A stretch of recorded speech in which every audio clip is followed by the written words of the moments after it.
Halo semuanya, perkenalkan nama saya Friskila Natasha dari 11 IPS 3 absen 15.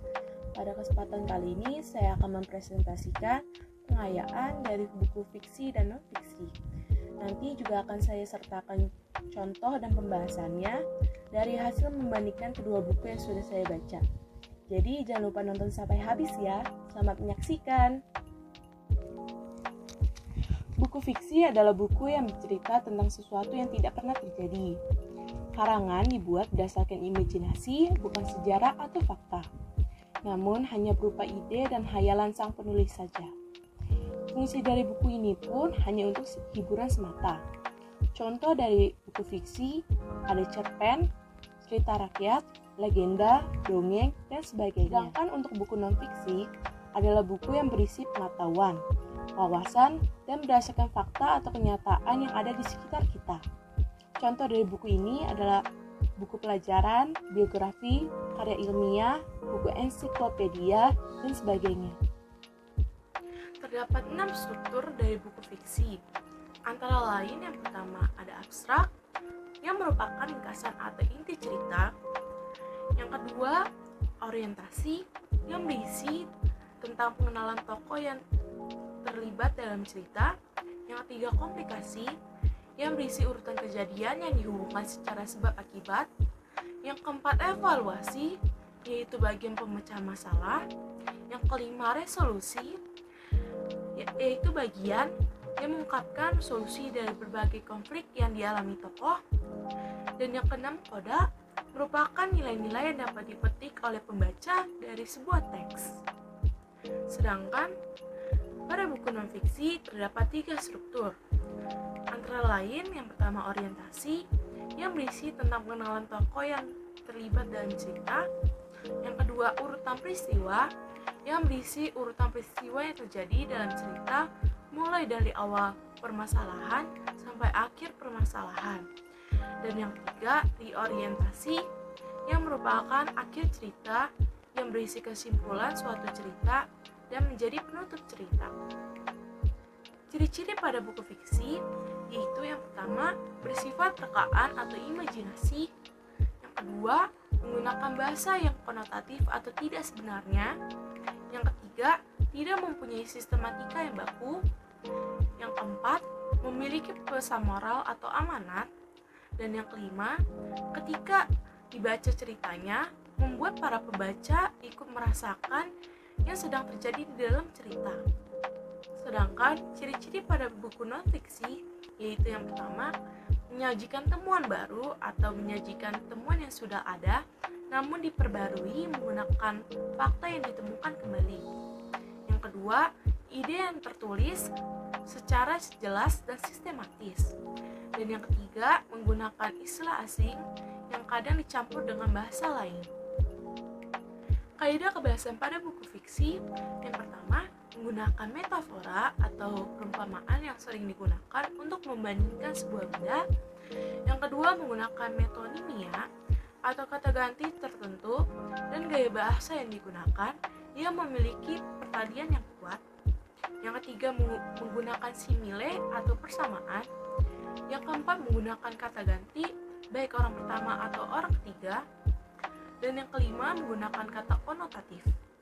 Sedangkan kaidah kebahasaan pada buku non-fiksi yang pertama, menggunakan kata baku yang terkesan resmi dan formal. Yang kedua, cerita yang dituliskan terkesan santai.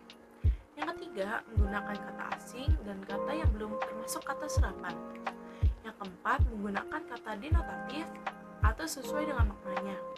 Dan yang kelima, banyak menggunakan kata istilah yang terdapat pada ilmu pengetahuan.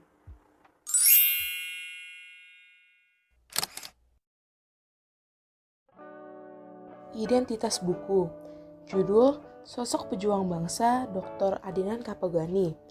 Penulis Agus Nugroho, Nisman, Sri Sadono Wiyadi, dan Endang Pristiwaningsih. Penerbit Museum Sumpah Pemuda. Tahun terbit 2009 dan jumlah halaman XIV plus 94 halaman. Adenan Kapogani lahir di Desa Palembayan, Kabupaten Agam, Sumatera Barat pada tanggal 1 September 1905. Adenan menempuh pendidikan hingga Kinderskundlich Hoch School dan selesai pada tahun 1940. Latar belakang pendidikan yang ditempuhnya menempatkan Adenan Kapogani menjadi salah satu seorang tokoh pergerakan kemerdekaan, khususnya di wilayah Sumatera Selatan. Beliau merupakan pemuda yang mandiri. Beberapa pekerjaan hingga menjadi pemain film dilakoninya guna membiayai hidup dan pendidikannya selama di Batavia. Pada tahun 1931, Adenan pun terjun ke dunia politik. Pada tahun tersebut, suasana politik Indonesia masih dihangatkan oleh penangkapan Soekarno sebagai Ketua Partai Nasional Indonesia. Untuk menggalang kekuatan politik dalam menghadapi pemerintah kolonial Hindia Belanda pada tanggal 21 Mei 1939, beberapa partai politik menggabungkan diri dalam sebuah federasi bernama GAPI. Dalam sebuah perundingan antara delegasi GAPI dengan Belanda, GAPI memberikan tuntutan pada Belanda, yakni menginginkan Indonesia berparlemen.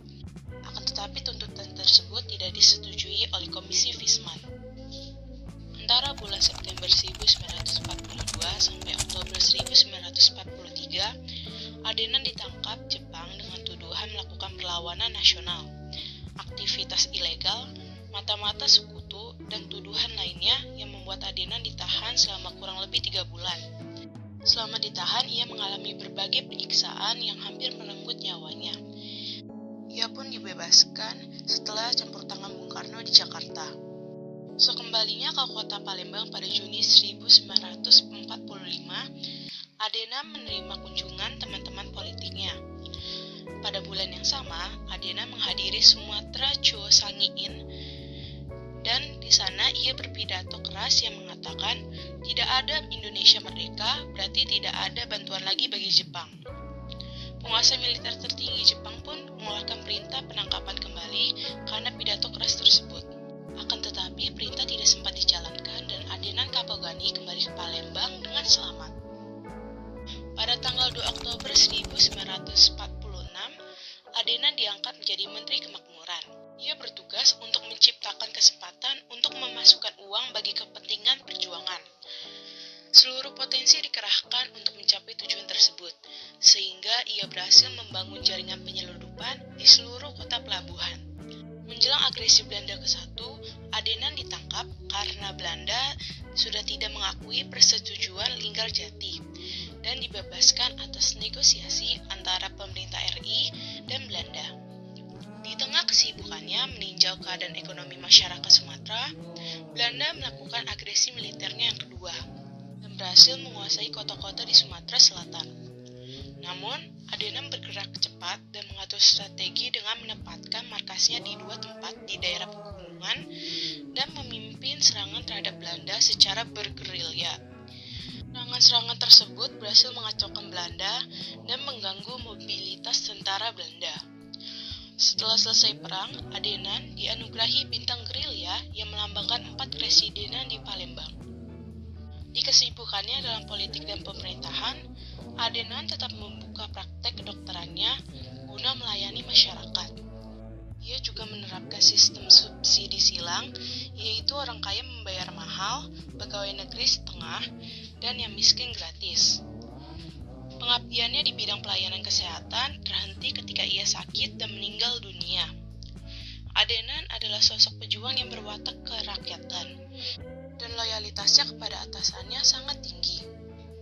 Untuk mengenang jasa kepahlawanannya, keluarga Adenan mendirikan Museum Adenan Kapogani di Palembang agar generasi muda dapat memetik hikmah keteladanan sosok Dr. Adenan Kapogani yang rela berkorban demi berdirinya dan tegaknya Republik Indonesia tercinta. Kelebihan dari buku berjudul Sosok Pejuang Bangsa Dr. Adenan Kapogani ini adalah dapat memberikan kita informasi yang cukup lengkap mengenai perjalanan hidup seorang Adenan Kapogani yang membuat para pembaca kenal lebih jauh sosok seorang pejuang bangsa. Buku ini juga menyertakan judul subbab di setiap peristiwa yang diceritakan, dan setiap peristiwa disusun secara beruntun sesuai dengan alur waktu. Selain itu, setiap peristiwa yang diceritakan dalam buku tersebut didukung dengan gambar sehingga pembaca dapat membayangkan bagaimana keadaan yang dialami sang tokoh. Untuk bagian cover sendiri, pada buku cukup menarik dengan menonjolkan gambar atau foto dari Dr. Adenan Kapogani yang menjadi karakteristik dari bukunya sendiri. Dan untuk penataan dan penggunaan font juga disusun dengan rapi. Sedangkan kelemahan dan kekurangan dalam buku ini ada di beberapa subbab yang ada di buku, yakni penulis tidak hanya terfokus pada karakter utama, melainkan ia juga membahas tentang beberapa tokoh yang disebutkannya, seperti sosok seorang Dr. Abdul Rifai yang diceritakannya secara singkat. Di dalam buku ini juga terdapat banyak kesalahan dalam penulisan kata, sehingga menyulitkan para pembaca untuk memahami kata yang dimaksud. Walaupun terdapat gambar-gambar untuk mendukung setiap peristiwa yang ada, namun gambar yang disajikan hanyalah berwarna hitam putih yang membuat buku ini kurang menarik. Dan pada halaman awal dan akhir buku terlihat jelas bahwa lem kertas pada buku kurang rapi. Tujuan penulisan dari buku ini adalah untuk menambah wawasan dan pengetahuan para pembaca dari kehidupan sosok Dr. Adenan Kapogani, mulai dari latar belakang pendidikan, keluarga, dan keadaan politik di masanya. Untuk dari segi bahasanya sendiri, bahasa yang digunakan dalam buku ini adalah bahasa baku atau bahasa resmi. Yang kedua, buku ini menggunakan kata ganti orang ketiga berupa nama orang atau tokoh, seperti Adenan Kapogani. Hal itu dikarenakan buku ini merupakan buku biografi yang menceritakan kehidupan orang lain. Yang ketiga, di dalam buku ini banyak menggunakan kata-kata istilah dalam ilmu pengetahuan seperti gerilya, revolusi, agresi, dan sebagainya. Kesimpulannya, buku ini bagus untuk dijadikan media pembelajaran dan sangat cocok untuk dibaca semua kalangan usia. Karena selain edukatif, buku ini juga sangat menonjolkan semangat juang para pahlawan kita demi membela Indonesia tercinta. Dengan begitu, buku ini dapat sangat membantu meningkatkan rasa nasionalisme masyarakat Indonesia, terlebih lagi kita sebagai generasi muda.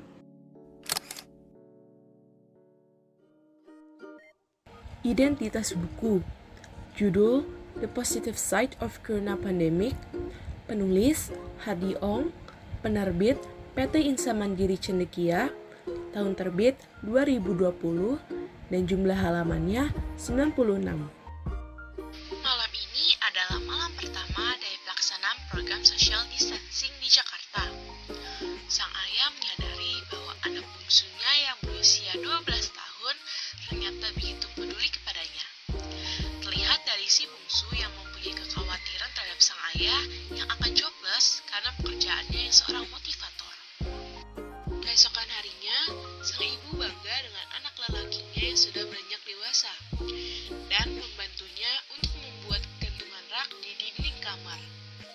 Dan seperti inilah yang sebenarnya adalah kesempatan berharga untuk mengajari anak-anaknya, apalagi yang sudah remaja. Dan tentunya perlu didukung dengan waktu interaksi yang berkualitas. Dengan tersedianya banyak waktu seperti saat ini, orang tua bisa meningkatkan waktu interaksinya dengan anak melalui olahraga dan berjemur bersama. Selain dapat meningkatkan kesehatan dan daya tahan tubuh, hal ini juga dapat menambahkan waktu kebersamaan antara orang tua dengan anak. Selain harus menjaga kesehatan, kita juga harus selalu membersihkan bagian tubuh yang kita miliki. Salah satunya lubang hidung yang dapat kita bersihkan dengan menggunakan metode potnetting. Parenting merupakan hal yang penting dalam pembentukan karakter anak. Parenting harus dilakukan dengan tepat, apalagi jika anak sudah memasuki periode pemberontakan atau rebellion. Pada periode ini, anak akan sulit diatur dan menjengkelkan dengan perseteruan-perseteruan yang dibuatnya.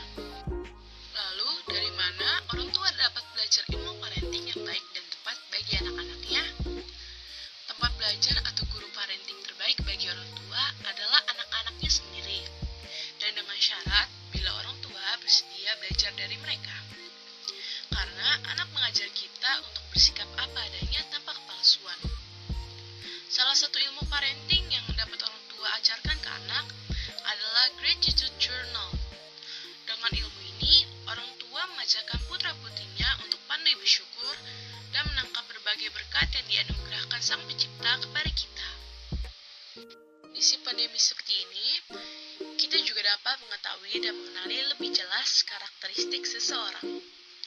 Ada yang optimis, ada yang memancarkan energi positif, dan ada juga yang asal-asalan dan nyinyir. Kita bisa menggunakan kesempatan ini untuk memilih. Memilih yang dimaksud adalah dalam konteks memilih teman karena karakteristik, sifat, nilai hidup seseorang dipengaruhi oleh orang-orang yang ada di sekitarnya. Dan mungkin alasan Sang Pencipta menghendaki adanya virus corona ini untuk kembali menyucikan alam semesta dan manusia yang merupakan makhluk ciptaannya yang paling tinggi derajatnya. Dan atau tidak, ternyata pandemi corona ini telah mengobarkan semangat untuk bergotong royong dan saling membantu antar sesama, yang mungkin ini merupakan nilai luhur yang diwariskan oleh Sang Pencipta kepada manusia. Alangkah baiknya lagi jika kita memanfaatkan uang waktu yang kita miliki sekarang untuk mengembangkan hal-hal positif tersebut. Dengan mengikuti webinar atau kelas online yang tersedia, apalagi diselenggarakan secara gratis. Seorang pemimpin yang baik harus mempunyai self-leadership atau kemampuan untuk memimpin, mengelola, dan mengendalikan dirinya sendiri.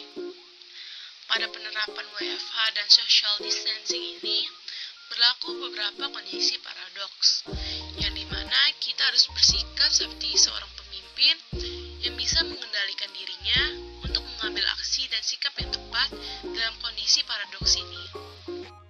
Perubahan yang kita alami selama program WFH dan SD ini ternyata mirip dengan masa-masa awal pensiun. Dengan mencicipi suasana mental dan finansial di masa pensiun ini, kita diberikan kesempatan untuk mempersiapkan masa pensiun kita nantinya dengan sebaik mungkin. Tanpa kita sadari, ternyata banyak manfaat dan sisi positif yang mungkin tidak kita dapatkan kalau bukan dari pandemi corona ini. Bukan hanya kesempatan berinteraksi dan berkomunikasi secara hangat saja, tapi kita bisa merasakan kepedulian, belas kasih dari berbagai orang di sekitar kita. Maka dari itu, marilah kita semua meyakini bahwa life is beautiful. Hidup ini indah dan penuh berkat dengan ada atau tanpa corona. Kelebihan dari buku berjudul The Positive Side of Corona Pandemic ini adalah buku ini memberitahukan kita berbagai macam manfaat yang kita dapatkan dengan adanya pandemi corona. Buku ini juga dituliskan berdasarkan realita, sehingga kita bisa ikut merasakannya pada saat ini. Di setiap bab buku ini diselipkan kalimat-kalimat motivasi yang disertai background gambar yang dapat menenangkan hati kita jika kita melihatnya. Selain itu juga disisipkan beberapa gambar momen kebersamaan antara sang penulis dengan keluarganya yang bisa dijadikan motivasi bagi para pembacanya. Pada bagian cover buku ini didesain dengan warna-warna terang yang menarik perhatian dan dengan gambar segelas teh yang menonjolkan karakteristik buku yang pas dibaca pada saat bersantai. Penataan dan penggunaan font pada buku juga rapi sehingga membuat pembaca tidak kebingungan. Kelemahan atau kekurangan dalam buku ini adalah penulis terlalu banyak membuat bab pada buku yang hanya berisi 96 halaman. Lalu beberapa kata asing yang ada di dalam buku ini tidak dijelaskan oleh penulis sehingga menyulitkan para pembaca untuk memahaminya. Selain itu, tinta pada beberapa gambar yang ada di dalam buku sedikit menembus ke halaman buku yang ada di belakangnya sehingga mengurangi kerapian pada buku. Tujuan penulisan dari buku ini adalah untuk mengajak para pembaca agar melihat pandemi corona ini dari sisi positifnya. Dengan lebih terbuka dan lebih peka terhadap banyaknya kesempatan yang ada di sekitarnya yang mungkin hanya bisa diperoleh di masa pandemi ini. Buku ini juga mengajak kita untuk meningkatkan nilai-nilai positif dan menyebarkan energi positif tersebut ke orang lain. Untuk bahasanya, Bahasa yang digunakan dalam buku ini adalah bahasa yang sederhana, karena buku ini merupakan buku motivasi dan agar isi buku lebih mudah dipahami oleh para pembaca. Yang kedua, di dalam buku ini terdapat banyak peribahasa yang digunakan, baik berupa bahasa Inggris ataupun bahasa Indonesia. Yang ketiga, buku ini menggunakan kata keterangan dan tempat seperti malam hari, teras rumah, dan sebagainya. Yang keempat, buku ini menggunakan kata ganti orang pertama berupa kita, saya, dan sebagainya. Kesimpulannya, buku ini sangat bagus dan cocok untuk dibaca oleh semua kalangan usia, terutama orang dewasa yang sudah menjadi orang tua. Karena di dalam buku ini banyak sekali ilmu-ilmu parenting yang bisa orang tua ambil dan diterapkan kepada anak-anaknya. Apalagi buku ini ditulis melalui sudut pandang penulis yang merupakan seorang ayah atau orang tua. Buku ini juga berhasil memotivasi untuk mengajak para pembacanya agar lebih terbuka dan menangkap sisi positif dari pandemi yang sedang kita alami saat ini. Dari kedua buku yang sudah saya baca, terdapat beberapa perbedaan, yang diantaranya satu, tujuan penulisan. Pada buku biografi, memiliki tujuan untuk menambah ilmu pengetahuan dan wawasan. Sedangkan pada buku motivasi memiliki tujuan untuk memotivasi para pembaca dan mengambil manfaat atau nilai-nilai yang terkandung di dalamnya. Yang kedua, bahasa. Pada buku biografi lebih banyak menggunakan kata istilah dalam ilmu pengetahuan dan menggunakan kata ganti orang ketiga. Sedangkan pada buku motivasi lebih banyak memuat peribahasa dan kata-kata motivasi serta menggunakan kata ganti orang pertama. Kesimpulannya, kedua buku ini saling memiliki kelebihan dan kelemahannya tersendiri, karena setiap buku memiliki karakteristiknya masing-masing, serta kedua buku ini pantas untuk dibaca oleh masyarakat luas.